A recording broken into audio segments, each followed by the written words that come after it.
വെളിച്ചെണ്ണയോ അല്ലെന്നുണ്ടെങ്കിൽ മുട്ടയോ ഒന്നും അല്ല നമുക്ക് കൊളസ്ട്രോൾ ഉണ്ടാക്കുന്നത്. അതായത് നമ്മളുടെ ബോഡിയിൽ തന്നെയാണ് കൊളസ്ട്രോൾ ഫോം ആകുന്നത്. പ്രത്യേകിച്ചും അരിയാഹാരം, കിഴങ്ങ് വർഗ്ഗം, മധുര സാധനങ്ങളാണ് ഇതിൻ്റെ മെയിനായിട്ടുള്ള കാര്യം. മുട്ട നല്ലത് എന്ന് പറഞ്ഞ ഉടനെ അത് നമുക്ക് പറ്റുമോ ഇല്ലയോ എന്ന് ആലോചിച്ചിട്ട് വേണം ഈ കാര്യം ചെയ്യാനായിട്ട്.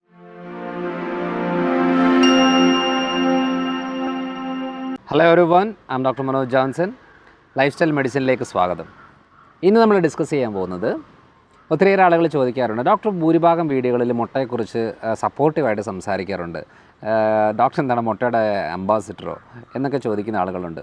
അപ്പോൾ ബ്രാൻഡ് അംബാസിഡർ ആയിട്ടല്ല നമ്മൾ മുട്ടയെക്കുറിച്ച് പറയുന്നത്, എന്നാലും എന്താണ് മുട്ടയുടെ മെയിനായിട്ടുള്ള കാര്യം ഒത്തിരിയേറെ ആളുകളൊന്ന് ചോദിക്കാറുള്ള ഒരു കാര്യമാണ്. നേരിട്ട് ഡോക്ടറെ, ഞങ്ങൾ ഇത്രയും നാൾ പഠിച്ചത്, ശീലിച്ചത്, നമ്മളെ പഠിപ്പിച്ചത്, ഡോക്ടർമാർ തന്നെ പറയുന്നത് മുട്ട എന്ന് പറയുന്നത് വളരെ ഡേഞ്ചറസ് ആയിട്ടുള്ളൊരു കാര്യമാണ്, അതുകൊണ്ട് അത് സൂക്ഷിച്ച് വേണം കൈകാര്യം ചെയ്യാനായിട്ട്. എന്താ പറയുക, മുട്ടയുടെ മഞ്ഞക്കുരു, ഉണ്ണി എന്നൊക്കെ പറയുന്നത് അത് വളരെ ഡേഞ്ചറസ് ആയിട്ടുള്ള കാര്യമാണ്, നിങ്ങൾ വേണമെന്നുണ്ടെങ്കിൽ മുട്ടയുടെ വെള്ള കഴിച്ചോ എന്നുള്ള രീതിയിൽ പറയുന്നുണ്ട്. ഞാൻ കൊല്ലങ്ങളായിട്ട് ഈ മുട്ടയുടെ മഞ്ഞക്കുരു, എഗ് യോക്ക് കഴിക്കാറില്ല എന്ന രീതിയിലാണ് മെയിനായിട്ടുള്ള പറയുന്നത്. അപ്പം ഡോക്ടർ ഇങ്ങനെ പറയുമ്പോൾ ഞങ്ങൾക്കൊരു പേടി, സത്യം പറഞ്ഞാൽ ഇത് ചെയ്യാവോ, മുട്ടയുടെ ഉണ്ണിയോട് കൂടി നമുക്ക് കഴിക്കാൻ പറ്റുമോ എന്നുള്ളതെല്ലാം പേടിയോടുകൂടി ചോദിക്കുന്ന ആളുകളുണ്ട്. അപ്പം ഒത്തിരിയേറെ ആളുകൾക്ക് ഈ ഒരു സംശയം കാണും, ശരിക്കും നമുക്ക് മുട്ട ഇങ്ങനെ കഴിക്കാവോ എന്നുള്ള രീതിയിൽ. അപ്പം അങ്ങനെയുള്ള സംശയമുള്ള ആളുകൾക്ക് വേണ്ടിയിട്ട് മാത്രമായിട്ടാണ് ഞാൻ ഈ വീഡിയോ ചെയ്യുന്നത്. അപ്പോൾ എന്താണ് നേരായിട്ട് മുട്ട നമുക്ക് ഇത്രയും വലിയൊരു പ്രശ്നക്കാരൻ എന്ന രീതിയിലുള്ള ചിത്രീകരിച്ച് ഇത്രയും നാളും എന്ന് പറയുന്നത്, അത് പല റിസർച്ചുകളുടെ ബേസിൽ സാച്ചുറേറ്റഡ് ഫാറ്റ് നമ്മുടെ കൊളസ്ട്രോൾ ലെവലിനെ കൂട്ടുന്നുണ്ട്, ഹാർട്ടുകൾക്ക് ബ്ലോക്ക് ഉണ്ടാക്കുന്നുണ്ട്, ഹാർട്ട് അറ്റാക്ക് വരുന്നുണ്ട് എന്ന് പറഞ്ഞ പല രീതിയിലുള്ള പഠനങ്ങൾ ആദ്യം വന്നതിൻ്റെ ഭാഗമായിട്ടാണ് ഈ മുട്ടയെക്കുറിച്ചും എണ്ണയെക്കുറിച്ചും പ്രത്യേകിച്ച് വെളിച്ചെണ്ണയെക്കുറിച്ചും ഒക്കെ ഈ ഒരു അപവാദം, അതായത് നേരായിട്ടുള്ള ഒരു രീതിയല്ല, അത് റോങ് ഇൻഫർമേഷനാണ്. അതുകൊണ്ട് ആ ഒരു രീതിയിലാണ് അത് വന്നത്.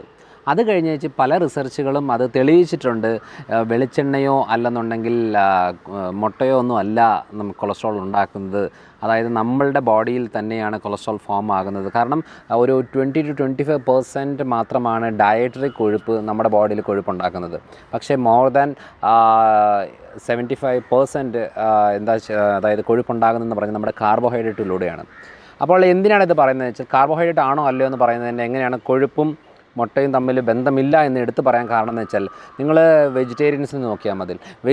പ്യൂർ വെജിറ്റേറിയൻസിനെ നോക്കിയാൽ തന്നെ മനസ്സിലാകും, അവർ ഇറച്ചി കഴിക്കുന്നില്ല, മീൻ കഴിക്കുന്നില്ല, ചിക്കൻ ഫ്രൈ എടുക്കുന്നില്ല, എണ്ണ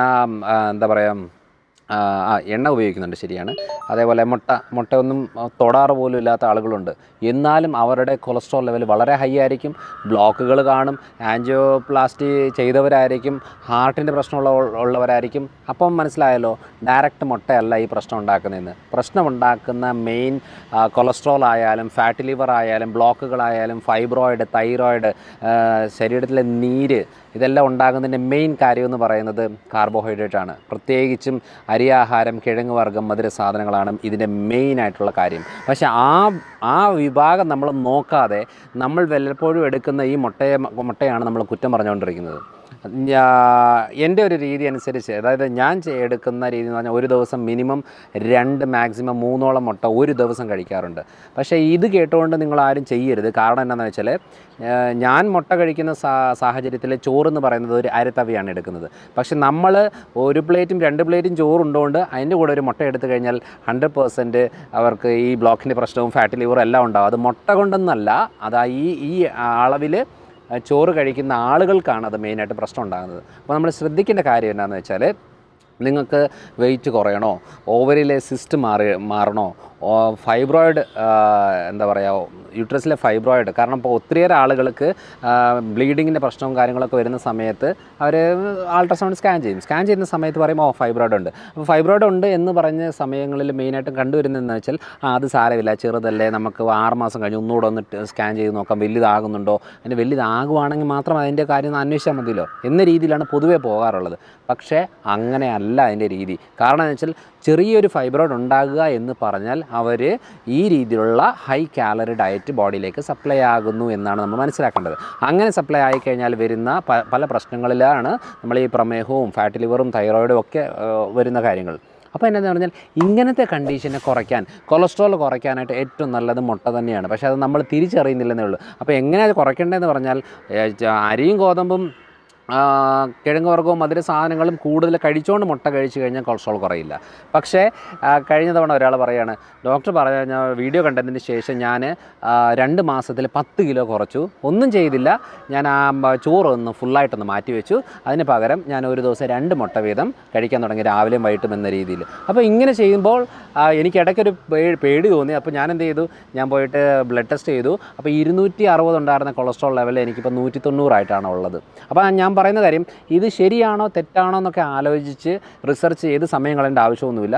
നിങ്ങളൊരു കാര്യം ചെയ്യുക, ഒരു 2 ആഴ്ച അടുപ്പിച്ച് എല്ലാ ദിവസവും ഓരോ മുട്ട എടുക്കാൻ നോക്കുക. അത് കഴിഞ്ഞിട്ട് ഈ ചോറും വറുത്തതും പൊരിച്ചതുമായിട്ടുള്ള അളവ്, മധുര സാധനങ്ങളുടെ അളവൊന്ന് കുറച്ചേച്ച് 2 ആഴ്ച കഴിഞ്ഞ് ഒന്നുകൂടെ നിങ്ങളുടെ ബ്ലഡ് ഷുഗറിൽ ലിപ്പിഡ് പ്രൊഫൈൽ ചെക്ക് ചെയ്യുക. അതായത് ട്രൈഗ്ലിസറൈഡ്, LDL, കൊളസ്ട്രോൾ മെയിനായിട്ടും. അപ്പോൾ ഈ കോമ്പിനേഷനിലുള്ള ബ്ലഡ് ടെസ്റ്റ് ചെയ്ത് നോക്കുമ്പോൾ നിങ്ങൾക്ക് അന്നേരം മനസ്സിലാവും, അപ്പോൾ മുട്ടയല്ല ഈ കൊളസ്ട്രോൾ ഉണ്ടാക്കുന്നതെന്ന്. കാരണം ഏറ്റവും കൂടുതൽ ഇപ്പോൾ ഞാൻ കഴിഞ്ഞ 11 കൊല്ലമായിട്ട് ഒരു ദിവസം മിനിമം 2 മുട്ടയാണ് കഴിക്കാറുള്ളത്. പക്ഷേ വീണ്ടും എടുത്ത് പറയണേ, കാരണം ഞാൻ മധുരം കഴിക്കാറില്ല, വളരെ കുറവാണ്. പക്ഷേ ചോറും വളരെ കുറവാണ്. അപ്പോൾ ഈ 2 കാര്യത്തിൽ തീരുമാനം എടുത്തെങ്കിൽ മാത്രമേ ഈ കാര്യം ചെയ്യാവുള്ളൂ. ഇനിയും ചില ആളുകളിൽ അത് എന്തിനത് പറയുന്നതെന്ന് വെച്ചാൽ, നമുക്ക് എന്താ പറയുക, ബ്ലഡ് ടെസ്റ്റ് ചെയ്യണം എല്ലാ കൊല്ലം. ഇപ്പോൾ US പോകണമെന്നുണ്ടെങ്കിൽ അവിടെ പ്രാക്ടീസ് ചെയ്യുന്നതിന് മുമ്പ് എല്ലാ കൊല്ലവും 5-6 മാസം അവിടെ പോകുന്നതിന് മുമ്പ് നമുക്ക് ഫുൾ ബ്ലഡ് ചെക്കപ്പ് ചെയ്യണം. അപ്പോൾ അങ്ങനെ ചെയ്യുന്ന സമയത്ത് എനിക്ക് ഇതുവരെ 160-170 മുകളിലേക്ക് ടോട്ടൽ കൊളസ്ട്രോൾ പോയിട്ടില്ല. അതായത് 130 മുകളിലേക്ക് ട്രൈഗ്ലിസറൈഡ് പോയിട്ടില്ല. പക്ഷേ ഡയറ്റ് എന്ന് പറയുന്നത് ഇങ്ങനെയാണ്. അത് വേറൊരു കാര്യം കൂടെ ഉണ്ട്, നമ്മൾ എക്സസൈസ്, വർക്കൗട്ട്. കാരണം എല്ലാ ദിവസവും നമ്മൾ സ്ട്രിക്റ്റായിട്ട്, ഞാൻ എന്തായാലും ഒരു 3/4 മണിക്കൂർ മിനിമം എക്സസൈസും വർക്കൗട്ടും ചെയ്യാറുണ്ട്. അപ്പം കാലറി ബേൺ ചെയ്യുന്ന രീതിയിലും അതേപോലെ അമിതമായിട്ടുള്ള കാലറി ശരീരത്തിൽ കയറാത്ത രീതിയിലുമാണ് നോക്കുന്നത്. അങ്ങനെയാണ് നമ്മളിതിൻ്റെ കാര്യം ചെയ്യേണ്ടത്. അതുകൊണ്ട് നമുക്ക് പറ്റുമില്ല എന്നാണ് നോക്കേണ്ടത്, അല്ലാതെ കൊളസ്ട്രോൾ മുട്ട നല്ലതാണോ അല്ലയോ എന്നുള്ളതല്ല. ഇനി മുട്ടയ്ക്കകത്ത് പല രീതിയിലുള്ളതുണ്ട്. കോഴിമുട്ട, താറാമുട്ട, കാടമുട്ടയുണ്ട്. ഇതെല്ലാം ഓൾമോസ്റ്റ് സെയിം തന്നെയാണ്, എന്നിട്ട് വലിയ ഡിഫറൻസ് ഒന്നുമില്ല. അപ്പം നമ്മളൊരു പഴഞ്ചൊല്ലൊക്കെ കേൾക്കാറില്ലേ, 1000 കോഴിക്ക് അരക്കാട എന്നൊക്കെ കേൾക്കാറില്ലേ, അതൊക്കെ ചുമ്മാതെ കേട്ടോ. അത് എന്താ പറയുക, അങ്ങനെ ഒരു രീതിയല്ല, എല്ലാം സെയിം തന്നെയാണ്. പിന്നെ നമ്മൾ അതിനെ ഓരോന്നാക്കിയിട്ട് അതിനെ കൂടുതൽ മാർക്കറ്റ് വാല്യൂ കൂട്ടാൻ വേണ്ടിയിട്ട് ഓരോ കാര്യങ്ങൾ ചെയ്യുന്നതെന്നല്ലാതെ പ്രത്യേകിച്ച് അതിനകത്തൊന്നുമില്ല.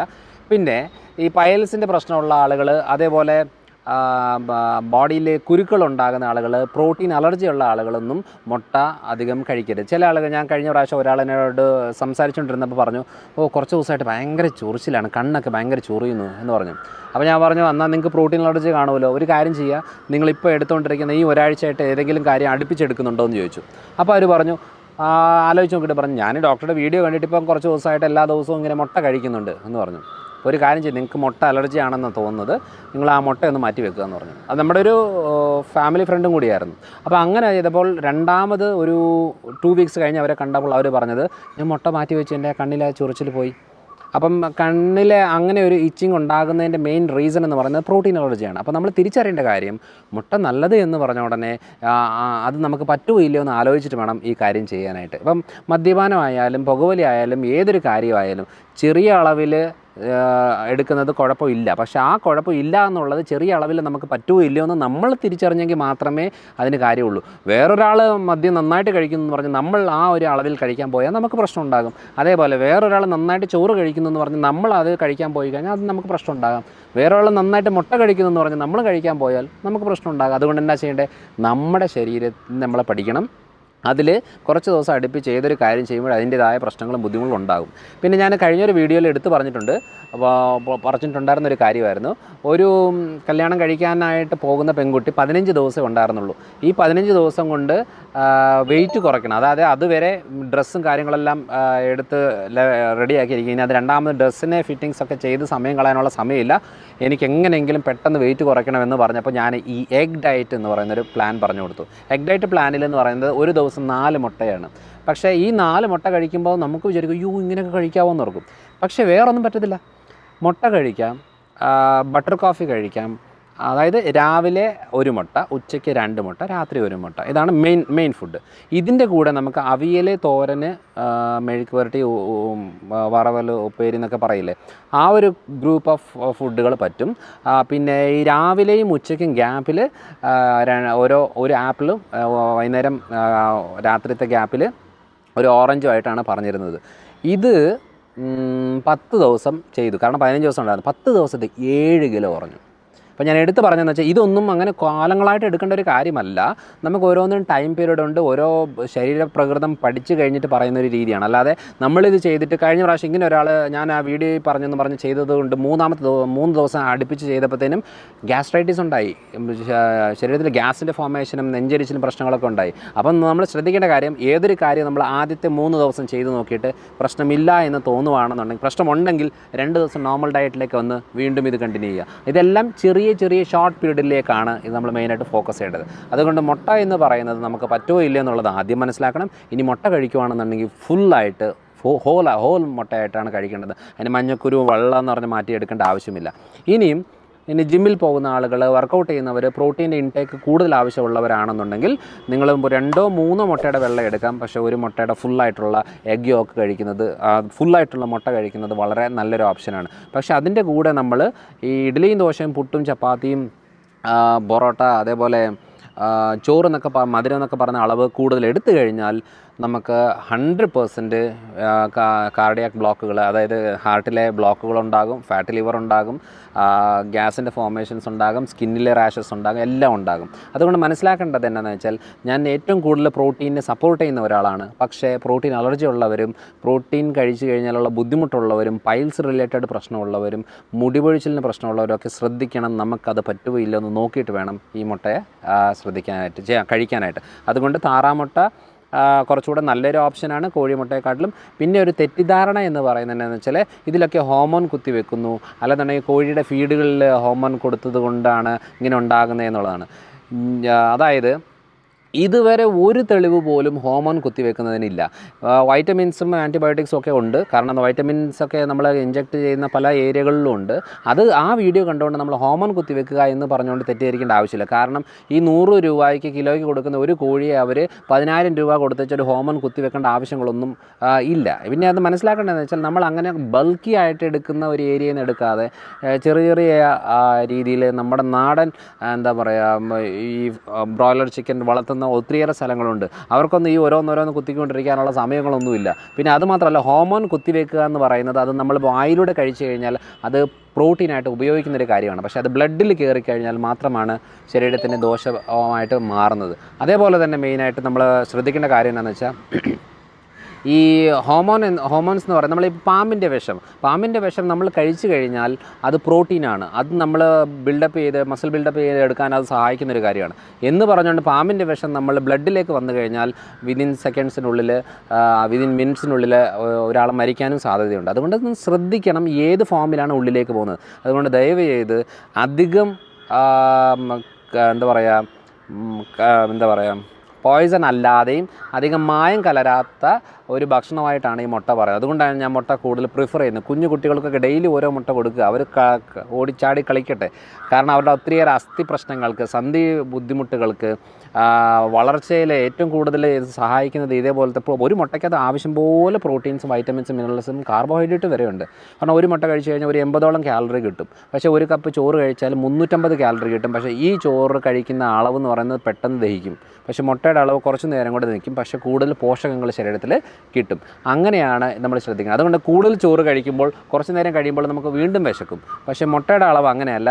ഇതിൻ്റെ കൂടെ നമ്മൾ ഫാറ്റാണ് മെയിനായിട്ടും സപ്ലൈ ചെയ്യുന്നത് കൊണ്ട് നമുക്ക് പെട്ടെന്ന് വിശക്കത്തില്ല. അതുകൊണ്ടാണ് ഞാൻ എടുത്തു പറഞ്ഞത്, വെയിറ്റ് ലോസിനും ഫൈബ്രോയിഡിനും ഫാറ്റ് ലിവറിനും കൊളസ്ട്രോൾ കുറയാനും മുട്ട നല്ലതാണ്. അതുകൊണ്ട് മുട്ട ആരും കുറ്റപ്പെടുത്തി മാറ്റി നിർത്തണ്ട. പിന്നെ ആദ്യം തിരിച്ചറിയേണ്ടത് നമുക്ക് പറ്റുമോ ഇല്ലയോ എന്നുള്ളത് സ്റ്റഡി ചെയ്തിട്ട് കണ്ടിന്യൂ ചെയ്യുക എന്നുള്ളതാണ്. ഇനി ചിലർക്കുള്ള സംശയം എന്താണെന്ന് പറഞ്ഞാൽ, ഈ പല രീതിയിൽ നമുക്ക് മുട്ട എന്ന് പറയുമ്പം പല വിഭവങ്ങളുണ്ടാക്കാം. നമുക്ക് മുട്ട കറിയായിട്ടുണ്ടാക്കാം, മുട്ട റോസ്റ്റ് ഉണ്ടാക്കാം, അതേപോലെ തന്നെ മുട്ടയുടെ ബ്രെഡിനകത്ത് ഇട്ടിട്ട് നമുക്ക് ആ ഒരു രീതിയിലുണ്ടാക്കാം, ഓംലെറ്റ് ആയിട്ട് ഉണ്ടാക്കാം, ഹാഫ് ബോയിൽ ഉണ്ടാക്കാം, ചീസ് മുട്ട.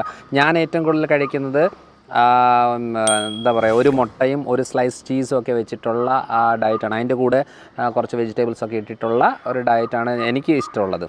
അപ്പോൾ ഇങ്ങനെ പല രീതിയിലുള്ള ഓപ്ഷൻ ഉണ്ട്. ഇതിൽ ഏത് ചെയ്യും എന്നുള്ളതാണ്. കാരണം എന്താ വെച്ചാൽ ചിലർ പറയാറുണ്ട് എനിക്ക് മുട്ട പുഴുങ്ങിയതൊന്നും ഇഷ്ടമല്ല, ഓംലെറ്റ് ആണെങ്കിൽ കഴിക്കുക, അല്ലെങ്കിൽ മറ്റേതൊന്നും ഇഷ്ടമല്ല, എനിക്ക് മുട്ട പുഴുങ്ങിയതാണെന്നല്ല, ഏതാണെങ്കിലും കഴിക്കാം. പക്ഷേ ശ്രദ്ധിക്കേണ്ട ഒരു കാര്യം എന്ന് വെച്ചാൽ നമ്മൾ കൂടുതൽ ഹീറ്റ് ചെയ്തുകൊണ്ട് പോയി കഴിഞ്ഞാൽ ഇതങ്ങ് റബ്ബർ പോലെ ആവും. നമ്മളിപ്പോൾ ഒരു ഓംലെറ്റ് ഉണ്ടാക്കിയാലും ശരി, ഇത് റബ്ബർ പോലെ ആയിക്കഴിഞ്ഞാൽ, നല്ല കൂടുതലായിട്ട് ഹീറ്റ് ആയിക്കഴിഞ്ഞാൽ ഈ മുട്ടയുടെ ഇരട്ടി എനർജി വേണം, ഇരട്ടി ബുദ്ധിമുട്ടാണ് ഇതിനെ ഒന്ന് ദഹിപ്പിച്ചെടുക്കാനായിട്ട്. അതുകൊണ്ട് എന്നാ ചെയ്യണമെന്ന് എപ്പോഴും ഒരു ഹാഫ് ബോയിൽ മെത്തേഡ് ഏറ്റവും നല്ലൊരു ഓപ്ഷനാണ്. റോ ഐറ്റമായിട്ട് കഴിക്കണമെന്ന് ഞാൻ പറയുന്നില്ല. കാരണം എന്താ വെച്ചാൽ ഏതൊരു കാര്യവും നമ്മുടെ ബോഡി കുറച്ച് ഈസി ആയിട്ട് ഡൈജസ്റ്റബിൾ ആയിട്ട് വരണമെന്നുണ്ടെങ്കിൽ ഒരു ചെറുതായിട്ട് ഹീറ്റ് ചെയ്ത്, അതായത് ഹീറ്റ് ചെയ്യുമ്പോഴത്തേന് ഈ പ്രോട്ടീൻ്റെ ബോണ്ടേജൊക്കെ ഒന്ന് ഡിവൈഡ് ചെയ്തിട്ട് കുറച്ചുകൂടെ ഡൈജഷന് കുറച്ചുകൂടെ എളുപ്പമാകും. അപ്പോൾ അങ്ങനെ വരുമ്പോൾ ഹീറ്റ് ചെയ്യുന്നതനുസരിച്ച് കൂടുതൽ ഹീറ്റ് ചെയ്യുമ്പോഴത്തേനും ഇത് വീണ്ടും ഡൈജഷന് ബുദ്ധിമുട്ടുണ്ടാക്കും.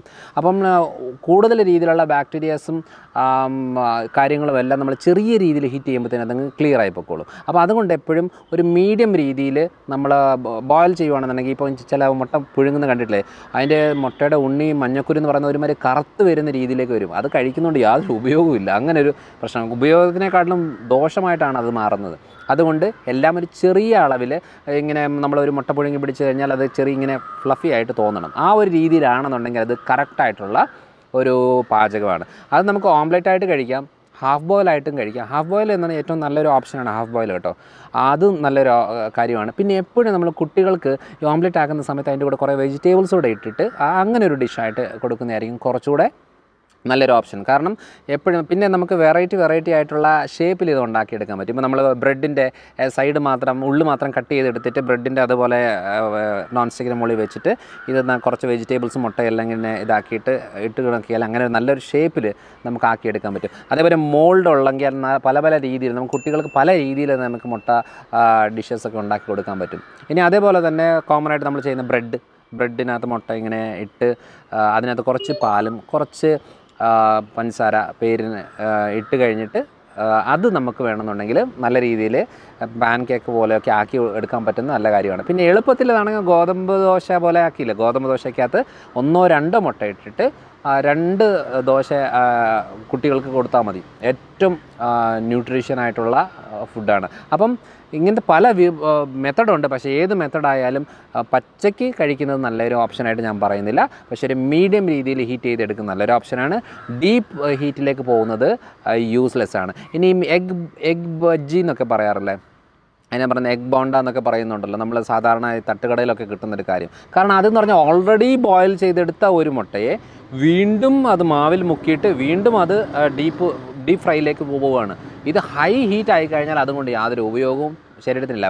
വിശപ്പടങ്ങാം എന്നുള്ളതല്ലാതെ വലിയ ഉപയോഗം കിട്ടുന്ന ഒരു കാര്യമല്ല എഗ് ബോണ്ട എന്ന് പറയുന്നത്. അതുകൊണ്ട് രുചിക്ക് വേണമെന്നുണ്ടെങ്കിൽ കഴിക്കാം, പക്ഷേ അത് കൂടുതൽ കഴിക്കുന്നത് അത്ര ഹെൽത്തി ആയിട്ടുള്ള ഒരു കാര്യവുമല്ല. അപ്പോൾ അടുത്തൊരു വിഷയമായിട്ട് വരാം.